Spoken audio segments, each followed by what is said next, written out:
జై శ్రీమన్నారాయణ.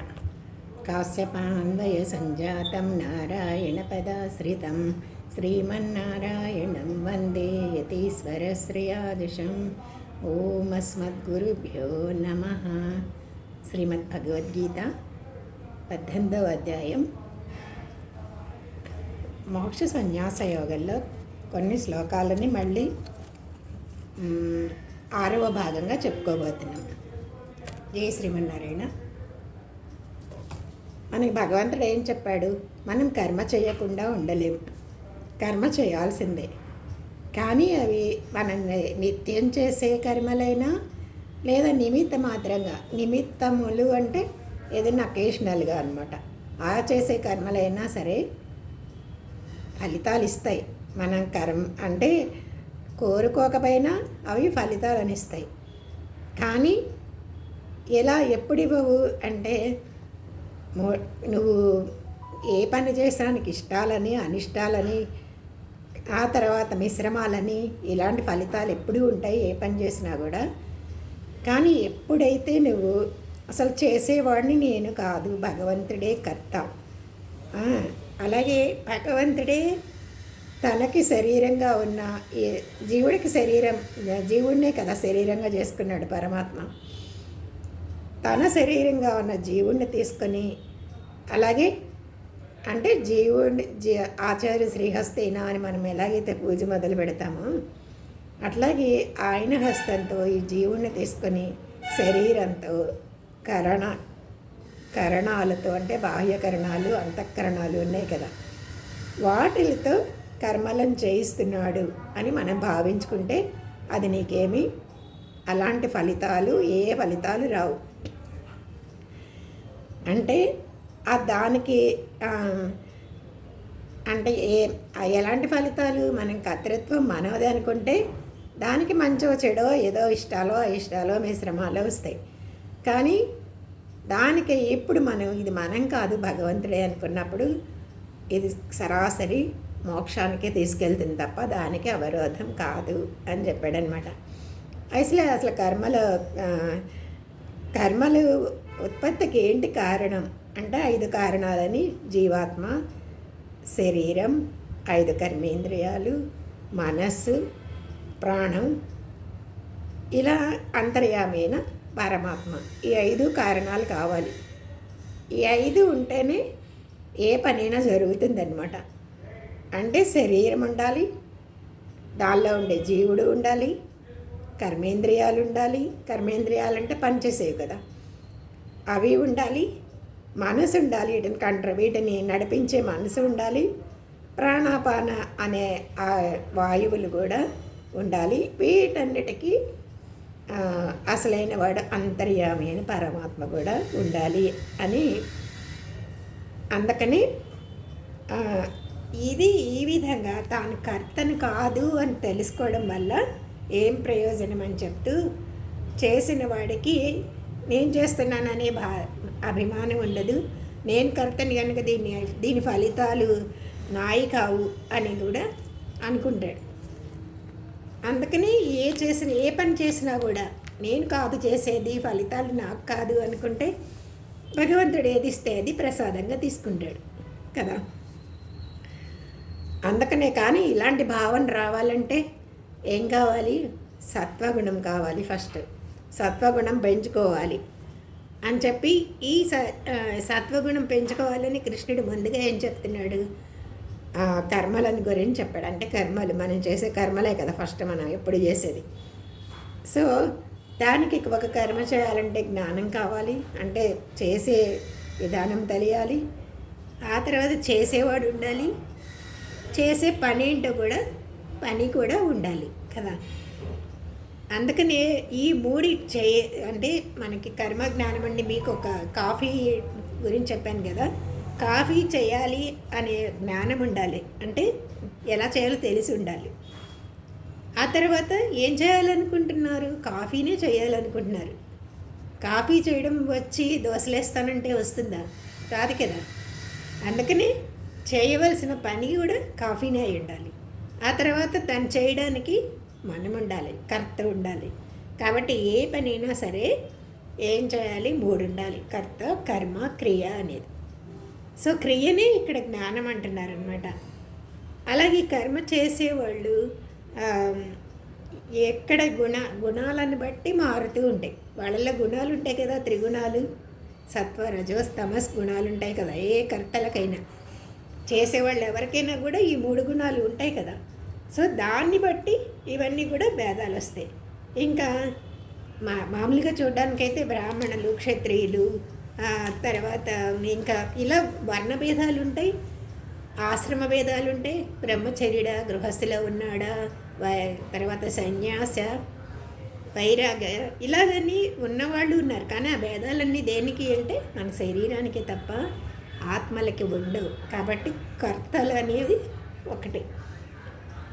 అయితే ఇది తెలిసి ఇవన్నీ కూడా చేస్తే కర్తలంటే ఎవరో కాదు, అందరిలో ఉన్న భగవంతుడే, అందరిలోనూ ఉన్నవాడే. అంటే ఆత్మలన్నీ ఒకే రకంగా ఉంటాయి, కానీ శరీరాలే భేదంగా ఉంటాయి. శరీరాల భేదం అంటే ఇప్పుడే చెప్పాను. ఏంటది? చాతుర్వర్ణాలని, తర్వాత కులాలని, మతాలని, ఇలా భేదాలు ఉండేది శరీరానికి తప్ప ఆత్మకి కాదు అని తెలుసుకుంటే అది నిజమైన సాత్విక జ్ఞానం అన్నారు. కాదు, బ్రాహ్మణుల్లో ఉండే ఆత్మ వేరు, వాళ్ళల్లో ఉండే గుణాలు వేరు, వాటిల్లో ఉండే ఆత్మలు వేరు, ఆకారాలు వేరు అనుకునేవాడికి అది ఆ జ్ఞానాన్ని రాజస జ్ఞానం అన్నారు. ఇవన్నీ కాదు, ఏ ఫలితాలైనా సరే నాకు ఇమీడియట్గా వచ్చేయాలి అనుకుని బలులు ఇవ్వడం, అలాగే నీచ దేవతల ఆరాధనకి చేయడం, ఎవరు చెప్తే వాళ్ళు దానిని తామస జ్ఞానం అన్నారు. వాడికి అసలు రాజస అప్పుడు వాడు ఏం చేయాలి? ఈ తామస జ్ఞానం నుంచి సాత్విక జ్ఞానానికి వచ్చే ప్రయత్నం చేయాలన్నమాట. ఇంకా కర్మల్లో కూడా చెప్తున్నాడు. కర్మలు కర్త అయిపోయింది, జ్ఞానం అయిపోయింది కదా. ఇప్పుడు కర్మల గురించి కూడా చెప్తాడు. అంటే ఫలితాలు అక్కర్లేదు, ఏ పని చేసినా నాకు ఫలితాలు అక్కర్లేదు. అలాగే ఈ పని చేశానన్న కీర్తి కూడా నాకు అక్కర్లేదు. అలాగే అపకీర్తి వచ్చినా కీర్తి వచ్చినా ద్వేషం ఉండదు, ఏముండదు. ఎందుకు అనుకుంటున్నాడు? ఎందుకంటే నేను కర్తను కాదు, భగవంతుడు కదా కర్త అని అనుకుని చేస్తే ఆ కర్మ ఏమవుతుంది అంటే సాత్విక కర్మ అన్నాడు. అలా కాదు, నేను ఈ ఫలితాన్ని అనుభవించాలి, చేసేవాడిని నేనే కనుక నాకే ఈ ఫలితం రావాలి, కానీ నేను చేస్తే ఎవరో చేశారని ఎలా అనుకుంటాం అని ఎంత కష్టపడైనా చేసేవాడు రాజస కర్మ అన్నారు. అలాగే ఇంకొకటి ఎవరు అంటే చేసే కర్మని అసలు చెయ్యగలనా లేదా, ఇది కానీ తను చేసేదాన్ని ఎంత దుఃఖమైనా సరే, ఎంత కష్టపడైనా సరే, దానికి అయ్యే ఖర్చు ఎంతైనా సరే, కానీ తను కోరుకున్న ఫలితం వస్తే చాలు అని తను చేయగలడా లేదా అని ఏం ఆలోచించకుండా మొదలుపెట్టేసేవాడు. మొదలుపెట్టే పని ఏమవుతుంది? తామస కర్మ అంటుంది. దాంట్లో ఏమన్నా సక్సెస్ ఉంటుందా? సక్సెస్ ఉండాలంటే ప్లానింగ్ ఉండాలి కదా, అదేమి ఉండదు వాడికి. ఏదో ఇది వచ్చేస్తుంది, ఈ ప్రయోజనం వచ్చేస్తుంది అని చెప్పారు కనుక ఇంకా ఖర్చు అయినా శ్రమ అయినా అంతా కూడా పెట్టేస్తాడు అనమాట. అది తామస కర్మ అన్నారు. సరే, ఇప్పుడు జ్ఞానం అయిపోయింది. చేసే పని ఎలా ఉండాలో చెప్పాడు. పనిలో ఎలాంటి తేడాలు ఉన్నాయి, చేసే జ్ఞానం తెలివిలో ఎలాంటి తేడాలు ఉన్నాయో చెప్పాడు. ఇంకా చేసేవాడు అంటే ఏమంటారు? వాడిని చేసేవాడిని ఏమంటారు? హలో, వింటున్నారా? మరి ఏమంటారు చేసేవాడిని? యా, కరెక్ట్ అమ్మా. మర్చిపోయింది. నేను అసలు అది వింటున్నారా లేదా సరిగ్గా అని నాకు డౌట్ వస్తుంది సమాధానం చెప్పకపోతే. కర్తలు ఇంకా మనం చేసేవాడికి అసలు నాకు ఫలితమే అక్కర్లేదు అని దుఃఖాలు ఎంత దుఃఖాన్ని కూడా సుఖంగానే భావిస్తాడు. అలాగే ఉత్సాహంతో ఆ పని చేస్తాడు. పని పూర్తయ్యే వరకు ఫలితం లభించకపోయినా ఓకే, నేను చేయాల్సిన బాధ్యతగా నేను చేస్తాను, నేను చేసే ప్రయత్నాలు చేస్తాను అనుకుని చేసేవాడు సాత్వికంగా ఆలోచించే కర్త అవుతాడు. కాదు, కీర్తిని కోరి కీర్తి నాకు ఏం కావాలి, నలుగురు సన్మానాలు చేయాలి, నేను చేసే పని అందరూ చెప్పుకోవాలి, అందరూ చూడాలి, లేదా అని నాకు ఇంత ఫలితం కావాలి అని ఆశించి చేసేవాడు అనవసరంగా ఖర్చు పెట్టేవాడు. దంబాలకి వీటికి అనవసరంగా ఖర్చు పెట్టేవాడు. దానికోసం తన ప్రయోజనం, తన కీర్తి కోసం లేకపోతే ప్రయోజనం కోసం ఇంకొకళ్ళని బాధించైనా సరే తన పని సాధించుకునేవాడు అనమాట. అందుకని ఇంకా వాడేలా ఉంటాడు, లాభం వస్తే పొంగిపోతాడు, నష్టం వస్తే కుంగిపోతాడు. దానికి ఇంకొకళ్ళని ఎవరినో కారణం చెప్తాడు, వాడి వల్లే పోయింది, వాడి వల్లే జరగలేదు ఇలా. ఇలా కర్తని ఏమంటారు, రాజసకర్త అన్నారు. ఇంకా ఇంకొకడు ఉంటాడు కదా, వాడేంటి అతి నిదానంగా చేస్తాడు, ఏ పని చెప్పినా బద్ధకం. అలాగే చేతబడి ఇంకొకళ్ళ నాశనం అయిపోయినా సరే నాకు పని జరిగితే చాలు అనుకుని అసలు తనకి శాస్త్రంలో చెప్పని దాన్ని కూడా చెయ్యకూడనిది కూడా అసలు దాని మీద ఏమి జ్ఞానం లేకుండా చేస్తాడు. అలాగే కొద్దిపాటి నష్టానికే నిరుత్సాహపడిపోతాడు. నేను అయ్యో ఇంత కష్టపడి చేశాను, నాకేం రాలేదే. దానికోసం ఇంకొకళ్ళ కష్టం కలిగినా పట్టించుకోడు. ఎప్పుడు కష్టం కలిగించే పనులనే చేస్తూ ఉంటాడు అనమాట అని తామసకర్త అన్నారు. ఓకే, ఇంతవరకు కర్త కర్మ జ్ఞానం గురించి తెలుసుకున్నాం కదా. ఇంకా అసలైంది ఏంటి, మనకి ఏదైనా జ్ఞానం ఇచ్చినా ఇది సరైన జ్ఞానమా కాదా, మంచా చెడా నిర్ణయించి చెప్పేది బుద్ధి. ఆ బుద్ధిలో కూడా తేడాలు ఉంటాయన్నారు. అంటే బుద్ధి ఎలా డైరెక్షన్ ఇస్తే అలాగే కదండి చేస్తాం మనం. నిర్ణయించి చెప్పేది బుద్ధి కదా. కాబట్టి ఈ బుద్ధి కూడా ధైర్యం, మళ్ళీ ధైర్యం కూడా చెప్తాడు తర్వాత. ఆ ధైర్యం ఏంటి, సరైన బుద్ధి చెప్పినా కూడా దానికి అమలు చేసే ధైర్యం కూడా ఉండాలి కదా. ఇది కరెక్ట్ కాదు, ఇది కరెక్ట్ అని చెప్తుంది బుద్ధి, కానీ దాన్ని ఆచరించే ధైర్యం కూడా ఉండాలి కదా. ఆ ధైర్యం, బుద్ధి ధైర్యం గురించి కూడా కృష్ణుడు 3 రూపాలుగా చెప్తున్నాడు అనమాట. ఎందుకంటే గుణముల స్వభావం, ఒక్కొక్కడికి ఒక్కొక్క గుణం, ఆ గుణముల వల్లే కలిగే ఈ త్రైవిధ్యం అంటారంటే 3 రకాల భేదాలని చెప్తాడు. అది బుద్ధి అంటే ఏంటి అంటే వివేకం కదా. వివేకంతో ఒక నిశ్చయం అంటే వివేకం ఉండాలి బుద్ధికి ముందు. అజ్ఞానంతో చెప్పే బుద్ధి అయితే వాడు చేసే పని కూడా తామసకర్తలాగానే చేస్తాడు. కానీ ఇక్కడ ఏంటి, జ్ఞానంతో నిశ్చయం అంటే మంచి జ్ఞానాన్ని ఇచ్చే బుద్ధి. ఎన్ని ఆటంకాలు వచ్చినా విడవకుండా వచ్చినా విడవని పట్టుదల, ధృతి అంటే పట్టుదలే, ధైర్యం ఉంటుందన్నమాట. ఇలా 3 రకాలుగా ఉంటాయి అని చెప్పి, అదే సాత్విక బుద్ధి అంటే ఏంటో చెప్తే అంటే శాస్త్రాల్లో చెప్పని చేయకూడదు అనే, శాస్త్రాన్ని లక్ష్య పెట్టకపోతే భయం, శాస్త్రాన్ని నమ్మేవాడు అనమాట బాగా. ఇది తెలుసుకోడు కానీ ఈ ధర్మం అంటే ఈ ధర్మంగా ఉండాలి, ఇక్కడ దీన్ని చేయకూడదు, ఇక్కడ దీన్ని చేయాలి అనే తెలుసుకోగలిగితే అది సాత్విక బుద్ధి. కానీ ఇదేంటి, ఇక దేశం ఏంటి, కాలాన్ని బట్టి కొన్ని మారుతూ ఉంటాయి. అలా చేయదగినవి ఉంటాయి, తగినవి ఉంటాయి, రానివి ఉంటాయి. అది తెలుసుకోకుండా చేస్తే అది రాజస బుద్ధి అన్నారు.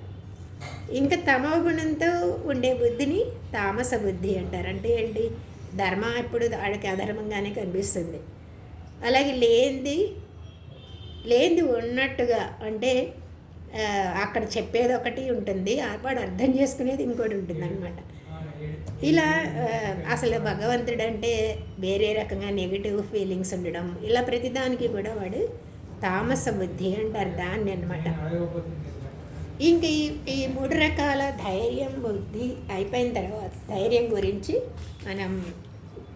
మనం చెప్పుకున్నాం కదా. ధైర్యం గురించి గుర్తుందా? ధైర్యం అంటే ఏంటి అంటే 3 రకాల ధైర్యం అన్నాడు. ఇది కూడా అంటే తామస బుద్ధి అయిపోయిన తర్వాత అంటే తామస బుద్ధి అని చెప్పాడు, అన్నిటికీ విరుద్ధంగా ఆలోచించేవాడు తామస బుద్ధి అనమాట. ఆ బుద్ధి విరుద్ధంగా చెప్తూ ఉంటుంది.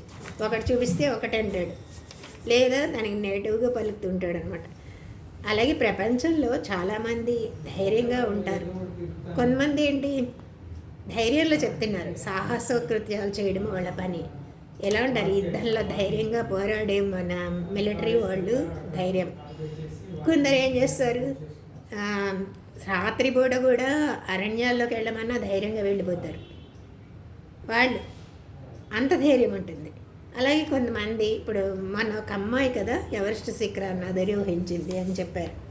దానికి 10 లక్షలు ఖర్చు అవుతుంది అంటే స్వామివారు ఇచ్చారనమాట. ఒక మన ఆంధ్రా నుంచి వెళ్ళిన అమ్మాయికి చేస్తుంది కదా అమ్మాయి, అయినా నేను చేయగలను అనే ధైర్యం పట్టుదలతో పైకెక్కింది కదా, అది సాత్విక ధైర్యం. అంటే ఇంకా గొప్ప ధైర్యం ఏంటి అంటే, మనకి కనిపిస్తే ఎన్నో టెంప్టేషన్స్ ఉంటాయి, వాటన్నిటి నుండి కూడా మన ఇంద్రియాలను ఇంద్రియాలను నిరోధించుకుంటే ఎన్నో కనిపిస్తాయి కదండి. మన బయటికి వెళ్ళాక ఎన్నో విషయాలు టెంప్ట్ చేస్తూ ఉంటాయి. తినేవి కానీ, చూసేవి కానీ, లేకపోతే మనం కట్టుకునే బట్టలు కానీ, ఇవన్నీ కూడా ఇవి కావాలి అవి కావాలి అనిపిస్తుంటాయి. కానీ వాటి నుంచి ఇంద్రియాలను నిగ్రహించుకోవడం అనేది గొప్ప ధైర్యం అని భగవంతుడు ఇక్కడ చెప్పాడనమాట. అది సాత్విక ధైర్యం అని చెప్పారు. ఇక రాజస ధైర్యం అని కూడా ఏం చెప్తాడు అంటే, వీడికి ధైర్యం ఉంటుంది రాజస ధైర్యంలో, కానీ వీడికి ఎంతవరకు అంటే ధర్మార్థ కామ అంతవరకే, మోక్షం గురించి ఆలోచించడం ఇంతవరకే చేస్తాడు కనుక ఇది రాజస ధైర్యం అన్నారు. అందుకనే ఏం చేయాలి వాడు, ఈ ధైర్యం ఉత్తమమైంది కాదు, మోక్షం కొరకు వాడు మళ్ళీ ప్రయత్నించాలి. ధర్మార్థ కామమే కాదు, మోక్షం కూడా ఉంది అనే విషయం తెలుసుకుని ఆధారంలో కూడా ప్రయత్నించాలి అని చెప్పాడు. అది రాజస ధైర్యం అనమాట. ఇంకా తామస ధైర్యంలో వీడికి చాలా పట్టుదల ఉంటుంది, చెడ్డ పనులు చేయడంలో చాలా పట్టుదల ఉంటుంది. దానికే ఉదాహరణగా నిన్న మనం వాల్మీకి అనే విషయం చెప్పుకున్నాం. వాల్మీకి కూడా చాలా పట్టుదల ఉంది, చాలా ధైర్యం కూడా ఉంది. కానీ మొట్టమొదట ఆ ధైర్యాన్ని ఏం చేశాడు, చెడ్డ పనులు చేశాడు. అంటే హింసా కార్యాల్లో ఉపయోగించాడు. మునులని హింసించడం, వచ్చేపోయే వాళ్ళని హింసించడం, ఇలా చేశాడు. కానీ తర్వాత నారదుడు రావడం అంటే ఆయన సాంగత్య ప్రభావంతో తిరిగి ఆ ధైర్యాన్ని మంచి వైపుకి తిప్పి రామనామ జపంలో పెట్టాడు. అంత సాహసాన్ని, విడవని ధైర్యాన్ని, సాహసాన్ని అందులో పెట్టాడు. అది ఆ దైవ ధ్యానంలో ఆయన ధైర్యాన్ని వాడుకుని ధన్యుడైపోయాడు. కాబట్టి ఈ ధైర్యం ఉండాలన్నమాట. అందుకని ఇక ఇది తామస ధైర్యాన్ని మంచి సాత్విక ధైర్యంలోకి మార్చుకున్నాడు వాల్మీకి అనమాట. అంటే తామస ధైర్యం అంటే ఏం చెప్పాడు, బాగా నిద్ర ఉంటుంది, భయపడుతూ ఉంటాడు, శోకం, ఎప్పుడు ఏడుపు మొహం పెట్టుకుని ఉంటాడు, దిగులుగాను, తర్వాత వాడికి మదం కూడా, తన మదం, విద్య మదం, ఇంకా అందం ఉందని మదం, నాకు 10 మంది ఉన్నారనే మదం అంటారు కదా, ఈ మదంతో ఉంటారు వాళ్ళు ఆ ధైర్యాన్ని దేనిలో ఉపయోగిస్తారంటే ఇందులోనే ఉపయోగిస్తారు. కాబట్టి అది తామస ధైర్యం అన్నాడు. సరే, ధైర్యం అయిపోయింది. బుద్ధి, ధైర్యం అంటేనే ధృతి, ఇది అయిపోయింది. ఇప్పుడు సరే, ఇవన్నీ ధైర్యంతో వచ్చేది ఏంటి అంటే సుఖం అంటే ఏంటి, సుఖంలా కూడా మనం అనుకుంటాం, మనం చాలా ఇది వస్తే సుఖం, అది వస్తే సుఖం, ఇది సంపాదిస్తే సుఖపడతాం, అది సంపాదిస్తే సుఖపడతాం అని ఎప్పుడు సుఖం వెంట పరిగెడుతూనే ఉంటాం కదా మనం. ఆ సుఖంలో కూడా మంచి సుఖం ఉంది, అంటే సాత్విక సుఖం ఉంది, సుఖం ఉంది, తామస సుఖం ఉంది అని చెప్తున్నాడు. ఎందుకు చెప్తున్నాడు ఇన్ని విధాలుగా, ఇన్ని రకాలు ఎందుకు చెప్తున్నాడు? మనకి నారదుడు లాంటి వాళ్ళు వచ్చి వాల్మీకి ఉపదేశం చేస్తేనే ఆయనకి మంచి సాత్విక ధైర్యం అంటే ఏంటో అదంతా తెలిసింది ఆయనకి. కదా. మరి మనకు కూడా తెలిస్తేనే కదా మంచి వైపు వెళ్ళగలం. అలాగే మనం మంచి వైపు వెళ్ళడానికి భగవంతుడు మనకి ఇన్ని తేడాలు ఉంటాయి కాబట్టి ప్రయత్నంతో మంచి దాంట్లోకి రండి అని చెప్పడానికి ఇవన్నీ చెప్తున్నాడు అనమాట. ఇప్పుడు 36 శ్లోకం ఓపెన్ చేయండి. సుఖం త్విదానీం త్రివిధం శృణు మే భరతర్షభ అభ్యాసాద్రమతే యత్ర దుఃఖాంతాం చ నిగచ్చతి.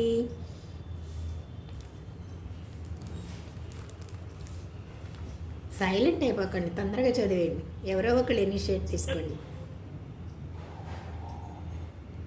సుఖం త్విదానీం త్రివిధం శృణు మే భరతర్షభ అభ్యాసాద్రమతే యత్ర దుఃఖాంతం చ నిగచ్చతి. ఈ సుఖం ఇప్పుడు 3 రకాలుగా ఉంది, విను నేను చెప్తున్నానని కృష్ణుడు చెప్తున్నాడు. అది సాత్విక సుఖం అంటే దైవ సుఖం, అదే దైవ సుఖం, అదే బ్రహ్మానందం. మనం చిన్న చిన్న సుఖాలకి సంతోషాలకి తృప్తి పడిపోతుంటాం, కానీ బ్రహ్మానందం అని చెప్తున్నాడు ఈ సుఖం. చాలామంది అనుకుంటాం మాకు అసలు ఈ దుఃఖం ఎలా పోతుంది, సుఖం ఎలా వస్తుంది అని అనుకుంటాం. ఇవన్నీ ఎందుకు దేనిలో కలుగుతాయి? అసలైన సుఖం అంటే ఇది ఆత్మానందం. ఆత్మానందం దైవ సుఖమే బ్రహ్మానందం అన్నారు. అందుకని దుఃఖం ఎట్లా తొలుగుతుంది అంటే భగవంతుడు చెప్తున్నాడు, అభ్యాసం చేయండి, సాధన చేయండి, అప్పుడు మీకు ఆ బ్రహ్మానందం అనేది దొరుకుతుంది అని. అసలు ప్రయత్నం ఏమి చేయకుండా నాకు సుఖం ఎప్పుడు వస్తుంది, నాకు బ్రహ్మానందం ఎప్పుడు వస్తుంది అని చెప్తే ఎప్పటికీ రాదు. ఎప్పుడు ఎలా పెరుగుని మనం చిలికితేనే కదా వెన్న వస్తుంది, అది అలాగే నువ్వులన్నీ పిండితే కదా నూనె వస్తుంది. అలాగే చెరుకు ఉందనుకోండి, చెరుకు కూడా నమిలితేనే దానిలో తీయదనం వస్తుంది కదా. అందుకని అభ్యాసం ఎప్పుడు కూడా సాధన చేస్తేనే దుఃఖం పోతుంది తప్ప ఇంకొక దారి లేదనమాట. ప్రతి వాళ్ళకి ఇదే సమస్య. ఏంటి, చీమ కూడా తనకి సుఖమే ఎప్పుడు వస్తుంది, దుఃఖం ఎప్పుడు పోతుంది అనుకుంటుందంట. బ్రహ్మ కూడా నాకు ఎప్పుడు ఈ దుఃఖం పోతుంది అనుకుంటాడంట. అందుకని అసలు ఈ సంసారంలో ఉంటున్నాం మనం, ఈ బాధలన్నీ ఎప్పుడు పోతాయి అని మనం కూడా అనుకుంటాం కదా. అంటే అసలు ప్రపంచంలో ఎక్కడైనా దుఃఖం లేని చోటు ఉంటుందా? నాకు ఎప్పుడు సుఖం కావాలి అనుకునే చోటు ఉందా, వస్తువు ఉందా అని ప్రశ్నిస్తే అస్సలు లేదు. మనకు కనిపించే ఏ వస్తువులో కూడా ఎప్పుడు ఉండే సుఖం అనేది లేనే లేదట.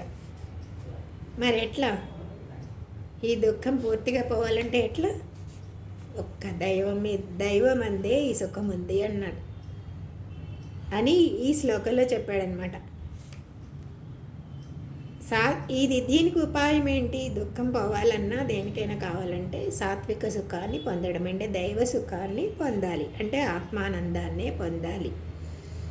నేను ఆత్మని అనుకున్నప్పుడు శరీరానికి సంబంధించిన కష్టాలన్నీ కష్టాలుగా ఉండవు, దుఃఖాలుగా ఉండవు కదా.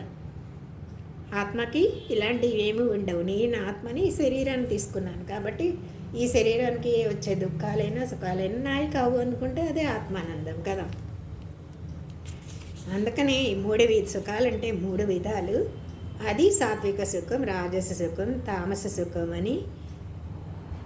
దుఃఖం లేకుండా ఉండాలంటే దుఃఖ రాహిత్యం అనేది ఎలా కలుగుతుందో అంటే అభ్యాసం ద్వారానే పోతుంది అని సాత్విక సుఖాన్ని 37 శ్లోకంలో చెప్తున్నాడు. ఎత్తదగ్రే విషమివ పరిణామే మృతోపమం తస్సుఖం సాత్వికం ప్రోక్తం ఆత్మబుద్ధి ప్రసాదజం.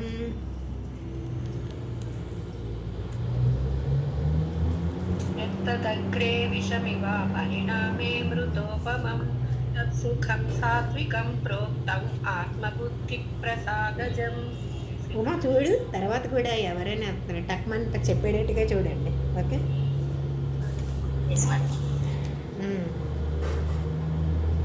కొంచెం సుఖం, ఇలాంటి సుఖం కావాలంటే మొదట్లో కష్టపడాల్సి వస్తుంది. అది కొంచెం కష్టమే అనిపిస్తుంది. ఎందుకంటే ఆ, ధ్యానం చేయమని, వైరాగ్యం ఉండాలి, రాగద్వేషాలు ఉండకూడదు, ఇలాంటివన్నీ కదా ఆత్మసుఖం పొందాలంటే. ఇవన్నీ కూడా ఏంటి, ముందు కష్టంగా ఉంటుంది, కానీ తర్వాత అమృతంలాగా ఉండి నిన్ను ఎంతో చెప్తుందనమాట. అంటే సాధన కాలంలో ఈ ఎవరికైనా సరే కష్టం కలుగుతుంది, విసుగొస్తుంది అని అధైర్యపడకండి. దాని నిజంగా బాధ కాదు అది. మెల్లిమెల్లిగా అది అపరిమితమైన ఆనందాన్ని ఇస్తుంది అని అని నిశ్చయించుకోవాలి ఫస్ట్. నిశ్చయమైన బుద్ధి ఉండాలి ఇక్కడ. ఉండి దాన్ని వదలకుండా ధైర్యంగా కొనసాగించాలి. అదే ధృతి ధైర్యం మనం చెప్పుకున్నాం కదా ఇందాక. నిశ్చయించుకోవాలి బుద్ధి, ఇదే నిజమైంది, దీనిలోనే శాశ్వతమైన ఆనందం ఉంది. ముందు వచ్చే కొన్ని ఈ అభ్యాసం వల్ల వచ్చేది ఇవన్నీ కూడా చెప్పేవన్నీ కొంచెం కష్టమే అనిపిస్తాయి, కానీ తర్వాత అదే అమృతంలాగా, అంటే బాధలాగా తోస్తే కాదు, బాధ కాదు అది అని స్పష్టం చేస్తారు. ఏ బాధకైనా కారణం ఏంటి అంటే, ఎందుకు మరి ఇలా అనిపిస్తుంది, ముందు బాధగా మనకి ఎందుకు అనిపిస్తుంది? ఏదో చేయాలన్నా, మంచి పని చేయాలంటే, ఇప్పుడు ఒకటి ఉందనుకోండి, మనం ఈ భగవద్గీత వింటున్నాం, అదేమవుతుంది, కొంతమందికి ఈ టైంలో ఎందుకులే నిద్ర వస్తుంది, ఎలాగో వీడియో పెడతారు కదా తర్వాత చూసుకోవచ్చులే అనుకుంటారు. తర్వాత వీలవుతుందా? పర్లేదులే, వెనకపోతే ఏమైందిలే అనుకుంటారు కదా. సో జ్ఞాన మార్గంలోకి రావడమే కష్టం, అది వినడం కూడా చాలా కష్టం. వినడానికి రావడం అనేది చాలా అదృష్టం, మనం చేసుకున్న అదృష్టం అన్నమాట. అందుకని వీడియో పెడుతున్నామండి, ఎందుకు పెడుతున్నామంటే మళ్ళీ రెండోసారి వినడానికి కానీ, కొత్త వాళ్ళు రాలేకపోయిన వాళ్ళు వినడానికి కానీ అన్నట్టు, కానీ క్లాస్కు అబ్సెంట్ అయిపోయి తర్వాత వీడియో వినొచ్చులే అని కాదు కదా. అందుకని రావడం కూడా కష్టమే. ప్రతిరోజు ఈ టైంకి పనులన్నీ కంప్లీట్ అయ్యి రావడం ఎంత కష్టం కదా. కానీ ఇలా కష్టమని ఎందుకు అనిపిస్తుంది అంటే, మనం ఎప్పుడో పాపం చేసుకున్నాం, ఆ వాసనలన్నీ మనకు ఉంటాయంట. అది రాంగ్ రూట్లో పంపిస్తుంటాయి అనమాట మనని. ఒకటి మంచిగా ఆలోచిస్తాం అనుకో, ఇవాళ వెళ్దామా అంటే, ఏం పర్లేదులే, మళ్ళీ తర్వాత చూసుకుందాంలే, రేపు వెళ్దాంలే అని. ఎందుకు వస్తుంది అంటే, పాపపుణ్య వాసనలు ఉంటాయండి. అది అలా ఎప్పుడైనా సరే పాపం తొలగిపోయి పుణ్యం వస్తుంది అనే పనులకు వెళ్ళేటప్పుడు ఏమవుతుందంటే, చెయ్యనివ్వకుండా మనలో ఉండే జీవుణ్ణి గిల్లి వెళ్తుందంట. అంటే అది పోయేటప్పుడు, మనం చేసుకున్న పాప వాసనలు పోయేటప్పుడు అది ఈ జీవుడిని అట్లా గిల్లి వెళ్తుంది అంటున్నారంట. ఆ నొప్పి ఏమంటారంటే విషమివా అన్నారు. అంటే ప్రారంభంలో బాధగా ఉంటుంది, వాస్తవంగా అది నిజమైన బాధ కాదు అని చెప్తారనమాట. ఇప్పుడు చూడండి, మనం ఎవరికైనా ఒక రోగం వచ్చిందనుకోండి, ఆయుర్వేద షాప్కి వెళ్ళామనుకో, వెళ్తే ఏమవుతుంది, రోగానికి ఒక వేపాకుని పువ్వులని కలిపి ఉండ చేసి ఇస్తారు. ఒక మందు ఉంటుంది, అది చేదుగా ఉంటుంది కానీ ఆరోగ్యాన్ని ఇస్తుంది కదా. అలాగే మనం ఏదైనా మందు తీసుకున్నప్పుడు ఇష్టం లేకపోయినా సరే మింగాలి. ఎందుకు? తర్వాత వచ్చే ఆరోగ్యం కోసం కదా. అలాగే ఒక విగ్రహం చక్కగా, ఒక విగ్రహం కావాలంటే, ఒక రాయిని విగ్రహంగా మార్చాలంటే ఎన్ని సుత్తి దెబ్బలు, కూలి దెబ్బలు తింటే కానీ, దానిలో ఉండే చెత్త పోతే కానీ లోపల ఉండే విగ్రహం బయటకి రాదు కదా. అలాగే బంగారం కూడా చూడండి, బంగారం కూడా ఎన్ని దెబ్బలు తింటే, అదే కంసాలి దెబ్బలు తింటే కానీ బంగారం మనం పెట్టుకునే ఆభరణాలుగా మారదు. అందుకని అలాగే మనం బ్రహ్మానందం కావాలి అనుకుంటే కొంత త్యాగం చేయక తప్పదు. మన సుఖాలను కానీ, కనిపించేవి కానీ త్యాగం చేయక తప్పదన్నమాట. అలాగే ఇలా మనం కొంత చిన్న చిన్న సుఖాలని వదిలిపెట్టుకునేటప్పుడు కొంచెం బాధ అనిపిస్తుంది, కానీ అది బాధ కాదు అన్నమాట. అలాగే మనతో ఉండేవాళ్ళు, ఎప్పుడు ఉండేవాళ్ళు చనిపోయారనుకోండి, అప్పుడు కూడా చాలా బాధేస్తుంది. కొంతమంది లేదా మనతో ఉండేవాళ్ళు మన వదిలిపెట్టేసి దూర ప్రదేశాలకు వెళ్ళిపోతుంటే అప్పుడు కూడా బాధ అనిపిస్తుంది. కానీ ఓపిక పట్టాలి. సాధకుడు బెదిరిపోకుండా ఓపిక పట్టి సాధనని విడవకుండా కొనసాగిస్తే ఆ కష్టకాలం అనేది కాలంతో పాటు తొలగిపోతుంది అన్నమాట. కదా 20 ఏళ్ళు కష్టపడితే కానీ మరి ఒక స్టూడెంట్కి ఉద్యోగం లభించదు కదండి. 20 ఏళ్ళు అంటే వాడు 3 ఏళ్ల నుంచి స్కూల్కి వెళ్తాడు. 3 ఏళ్ల నుంచి 25 ఏళ్ల వరకు ఇంచుమించుగా వెళ్తూ ఉంటేనే వాడికి ఉద్యోగం మంచి ఉద్యోగం వస్తుంది కదా. అలాగే కొంత మన ఈ మనసులో కొంత మదనం జరుగుతుంది. ఇది మనకు తెలుసు కదా. తెలియని వాళ్ళకి ఏముండదు, వాడు తామసుడే. మనకు తెలుసు, వింటున్నాం. ఒక 4 సంవత్సరాల నుంచి ఇంచుమించుగా మీరు వింటున్నారు మంచి విషయాలన్నీ. విన్నప్పుడు కొంత యుద్ధం జరుగుతుంది. ఇది మంచిది కాదని చెప్పారు, ఇది చేయకూడదు అని. అలాగే ఆ యుద్ధం ఫలితంగా కొంత ఏమవుతుందంటే మంచివి చెడ్డవి మనకు కనిపించేవి శాశ్వతం కాదు అనే విషయం నిశ్చయించుకొని ముందుకు సాగిపోవాలి. అంతేగాని భయపడి సాధనని ఆపేయకూడదు అని చెప్తున్నారు. కాబట్టి భగవంతుడు ఇక్కడ నిజమైన సాత్విక సుఖం అనే పరిస్థితిని చెప్తున్నాడు అనమాట. ఇది విషం కాదు, విషం ఇవా అన్నాడు. విషాన్ని ఎట్లయినా విషం అని చేదుగా ఉన్న మందిని మింగేసామనుకోండి, అప్పుడు ఏమవుతుంది, వాడికి రోగం తగ్గిపోయినట్టే. ఇది కూడా చేదుగా ఉందని మందు పారేస్తే ఏమవుతుంది, వాడికి రోగం కూడా తగ్గదు. అందుకనే సాధనని విడవకుండా చేస్తూనే ఉండాలి. అలా చేస్తూ ఉంటే ఎప్పటికో 1000 మంది రన్నింగ్ రేస్లో పాల్గొంటే విన్నర్ ఒకడే అయినట్టుగా. చూడండి, కొంత దూరం వెళ్ళంగానే కొంతమంది వెనక్కి వెళ్ళిపోతారు, ఇంకొంచెం దూరం వెళ్ళంగానే కొంతమంది డ్రాప్ అయిపోతారు, ఇంకా కొంతమందికి చివరికి గోల్ చేరేది ఎవరు అంటే ఒకళ్ళు ఇద్దరు ఉంటారు. అలాంటి వాడే మన ఉపనిషత్తుల్లో చెప్తారు కదా, బుద్ధదేవుడని, రామకృష్ణ పరమహంసని. ఇలాంటి వాళ్ళు జీవితం అంతా సాధన చేసి ఇలాంటి మహాత్ములు అయ్యారనమాట. కాబట్టి మరి ఏదో దేవతల దగ్గర ఉండే అమృతం అయితే కొంతకాలం మృతి లేకుండా అంటే కొంతకాలం బతికుండేటట్టుగా చేస్తారంట. కానీ ఈ అమృతం ఉందే, ఆత్మసుఖం అనేది అమృతం శాశ్వతంగా మళ్ళీ జనన మరణాలు లేకుండా తప్పించి వేస్తుంది. ఇంకెప్పటికీ బాధలు ఉండకుండా. ఇప్పుడు మళ్ళీ ఏదైనా బాధలు ఉన్నాయి అనుకోండి, మళ్ళీ పుట్టడం, మళ్ళీ అనుభవించాలి, కానీ అది లేకుండా చేస్తుంది అని. ఈ సాత్విక సుఖం ఎలాంటి కలుగుతుందంటే, ఎలా కలుగుతుంది మరి సాత్విక సుఖం అంటే నిర్మల బుద్ధి. ఫస్ట్ బుద్ధి నిర్మలంగా ఉండాలి, చెడు ఆలోచించుకోకూడదు. అదనమాట. ఎందుకు అంటే నిర్మలంగా ఉన్న అద్దంలోనే మన ప్రతిబింబం కనిపిస్తుంది అన్నట్లుగా ఆత్మసుఖం దానిలోనే లభిస్తుంది అన్నాడు. కాబట్టి ముందు మనం ఏం చేయాలి, మన బుద్ధిని నిర్మలంగా ఉంచుకోవాలి, చెడు వైపు వెళ్ళకుండా ఆపాలి.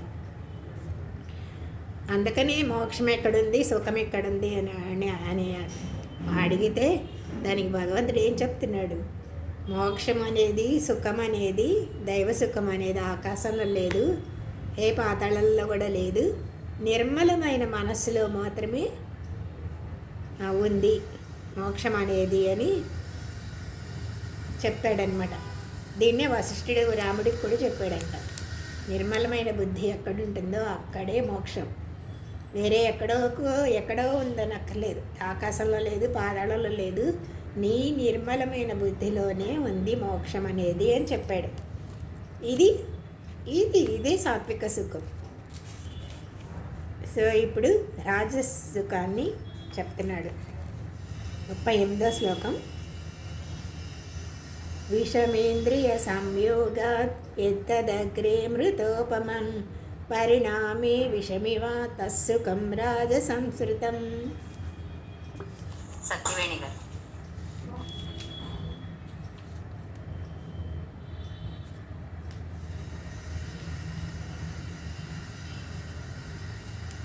మాటిగా చదివేయండి. రాలేదు కదా, చదువు. ఉన్నానండి. సరే సరే. ఈ 4 పుస్తకాలు. Hello hello hello hello. ఎవరు? 8 అండి. 8 చదవాలి. చదువుతున్నాను. విషయేంద్రియం విషయే విషయేంద్రియ సంయోగాత్ యత్తత్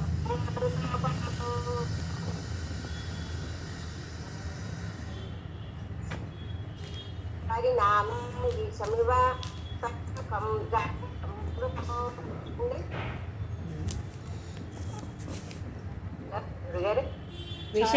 విషమేంద్రియ సంయోగ అంటే విషయాలు ఇంద్రియాలు. మనకు కనిపించే విషయాలు ఏంటి? ఇంద్రియాలు. కన్నైతే మంచి ఏది చూస్తే అది కావాలనుకుంటుంది. అలాగే ఏదైనా సరే ఒక వస్తువు ఇంద్రియాలు కలిస్తే విషయేంద్రియ సంయోగ అంటున్నారు. దీనివల్ల ఏమవుతుంది? మొదట అమృతంలాగా ఉంటుంది. తర్వాత ఏమవుతుంది? అనుభవం తర్వాత అది విషంలాగా తోస్తుందండి. అలాంటి సుఖం రాజసం అని చెప్పారు. అంటే తిన్నప్పుడు బాగుంటుంది. మనకి టెంప్ట్ అయిపోయి మనకు కనిపించేవి తిన్నామనుకోండి, తిన్నప్పుడు బాగుంటుంది. తర్వాత ఏమవుతుంది? ఎమోషన్స్ పట్టుకొని కడుపు నొప్పి వస్తే తర్వాత బాధాకరం అవుతుంది. అంతే కదా. అలాగే మనకు కనిపించిందని పెద్ద బాగుంది కదా అది, ఎంత కోకాబ్యాట్లో విల్లాస్ కొనేసుకొని తర్వాత కట్టలేక బాధే మిగులుతుంది. వెళ్ళిన తర్వాత బాగుంటుంది. ఇలా అన్నీ ఏంటంటే ఇంద్రియాలకి విషయాలకి సంయోగం కలిగినప్పుడు ఈ సుఖం ఉంటుంది అని. కానీ మళ్ళీ వెంటనే పోతుంది.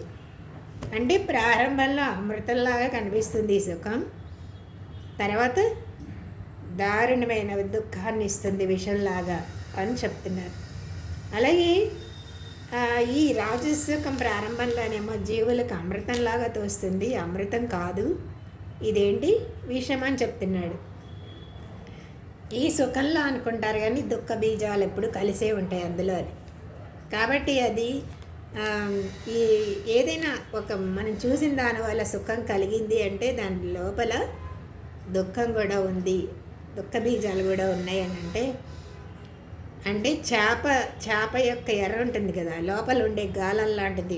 మనం ఆ వల్ల పడితే ఏమవుతుంది? గాలానికి చిక్కుకొని చచ్చిపోతుంది చేప అని అనుకొని దీనిలో మనం పడకూడదు అని మన తాహతకు తగ్గట్టు మన కోరికలు ఉండాలి అని ఈ సుఖం అనే జీవితం అనే కాకుండా ఇంకా ముందు జీవితాన్ని కూడా నాశనం చేస్తుంది ఈ సుఖమని హెచ్చరించి మోసపోకండి అని చెప్తున్నాడు భగవంతుడు.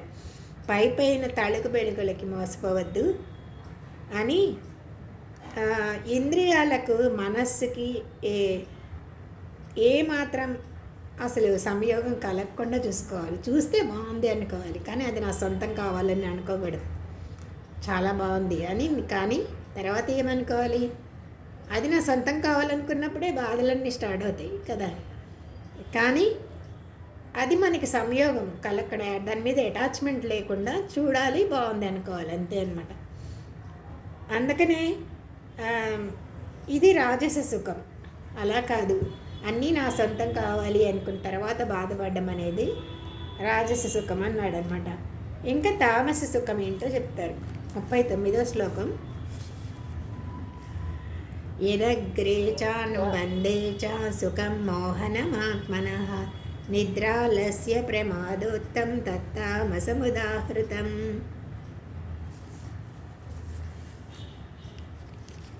యదగ్రేషానుబంధే చ సుఖం మోహనమాత్మనః నిద్రాలస్య ప్రమాదోత్తం తత్తామసముదాహృతం. నిద్రాలస్య ప్రమాదోత్తం అన్నారంటే అండి, ముందు నిద్రపోతున్నంతసేపు చాలా బాగుంటుంది, ఇంకా పడుకోవాలని పడుకున్నాడు అనుకో, తర్వాత బద్ధకం పెరుగుతుంది, సోమరితనం వస్తుంది. అందుకని ఆ సుఖం ముందు బాగుంటుంది, ఆ తర్వాత అనుభవించిన తర్వాత ఏమవుతుంది? ఆరంభంలో కూడా అనుభవించిన మీదట ఏమవుతుంది? అది తామస సుఖం అని చెప్పారనమాట. అతి నిద్ర, సోమరితనం, బద్ధకం, ఇవి దానివల్ల కలిగేది తామస సుఖం. కానీ ఇది మోహాన్ని కలగజేస్తుంది, అంటే భ్రమని కలగజేస్తుంది. ఇదే సుఖం అనుకునే భ్రమని, అజ్ఞానాన్ని ఇస్తుంది అనమాట ఇది అందుకనే ఇది సోమర్తనంతో ఉండి అతి నిద్రతో ఉండి వ్యర్థంగా గడిపేస్తూ ఉంటాడు. ఈ సంసారంలో తామస సుఖం అలా ఇదే కావాలని చెప్పి వాడి మనసులో బలపడుతూ ఉంటుందన్నమాట. కాబట్టి ఇది చాలా ప్రమాదమైంది. ఎప్పుడు కూడా ఇది వదిలేయే తగింది అని చెప్తున్నారు. అంటే అతి నిద్ర, సోమరితనం అనేది పనికిరాదు. ఆరంభంలో అంతంలో కూడా తన అజ్ఞానంలో భ్రమలో పడేస్తుంది కనుక ఈ తామస సుఖం అన్నారనమాట. ఇంకా ఈ సత్వ ఇది అయిపోయింది కదా. 3 గుణాలతో 3 గుణాలు లేని అసలు ప్రపంచమే లేదు. ఈ ముల్లోకంలో 3 గుణాలు లేని వస్తువే లేదు అని చెప్పి 40వ శ్లోకంలో చెప్తాడు. అంటే గుణాల వల్లే కదా ఈ భేదాలన్నీ ఏర్పడుతున్నాయి. మరి ఆ గుణాలు లేని వస్తువే అని ఉందా అంటే ప్రపంచంలో అసలు గుణాలు లేని వస్తువే లేదు. ఈ 3 ఏదో ఒకటి ఉంటుంది, లేదా 3 కలిపి కూడా ఉంటుందని.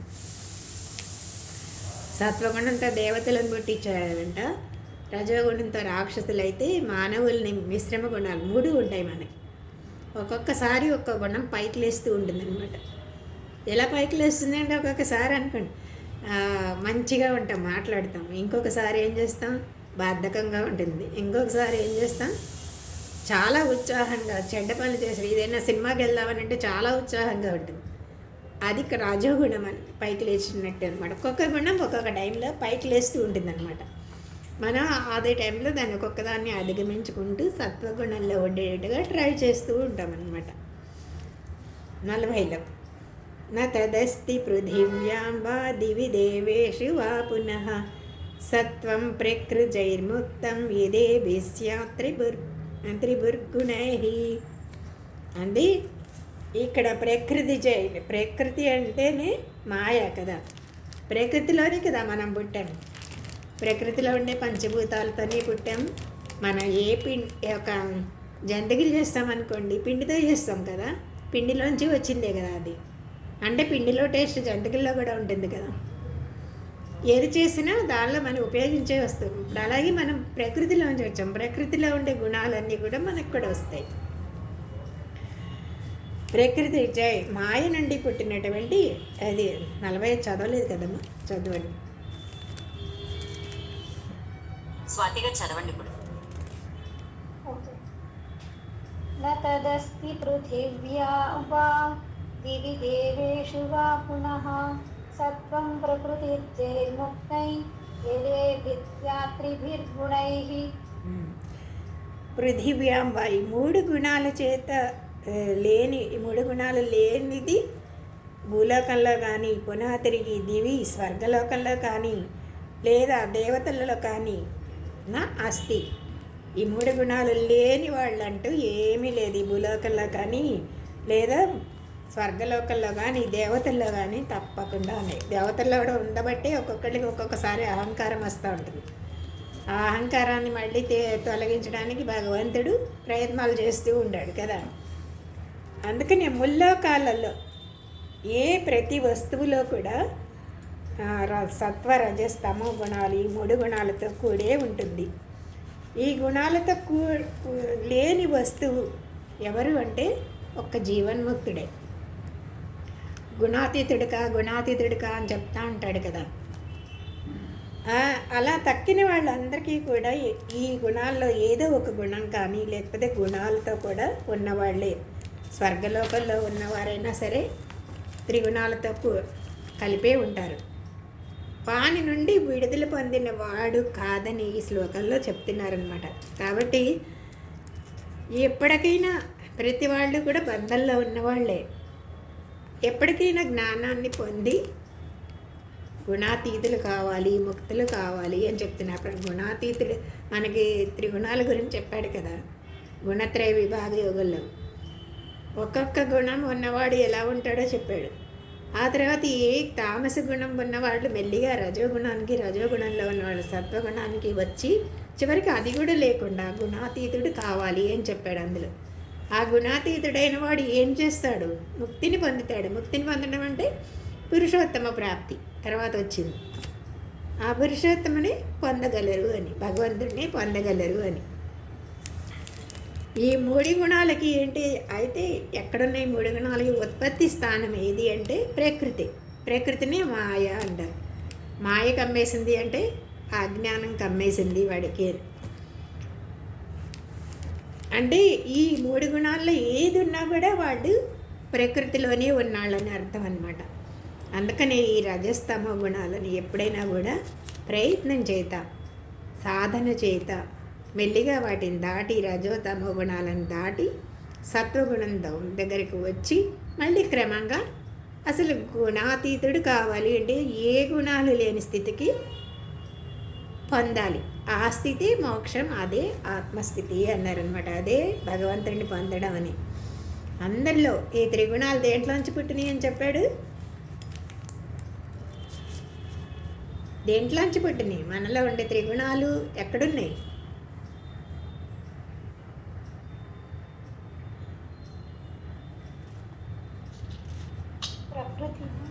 ప్రకృతి. ఎంతసేపు పట్టింది ఎందుకు? ప్రకృతి నుండే, మాయ నుండే, అక్కడి నుంచే అజ్ఞానం వచ్చింది మనకి. ఆ మాయ కనుక ప్రకృతే మాయ కమ్మేసిందంటేనే అజ్ఞానం కమ్మేసింది అని అర్థం. ఈ 3 గుణాలతో ఉండని వస్తువు ఏదైనా ఉందా? లేడు. ఒక్క జీవన్ముక్తుడు తప్ప, గుణాతీతుడు తప్ప. మరి ఇలాంటి స్థితి ఈ లోకంలోనే ఇంకొకళ్ళ అన్ని లోకాల్లో ఉంటాయా అంటే అన్ని లోకాల్లో కూడా ఉన్నాయి. స్వర్గలోకాల్లో, ఇతర లోకాల్లో, దేవతల్లో కూడా ఇదే పరిస్థితి. ఈ 3 గుణాలు ఉన్నాయి. లేనివాడెవరు? లేనివాడిని ఏమన్నారు?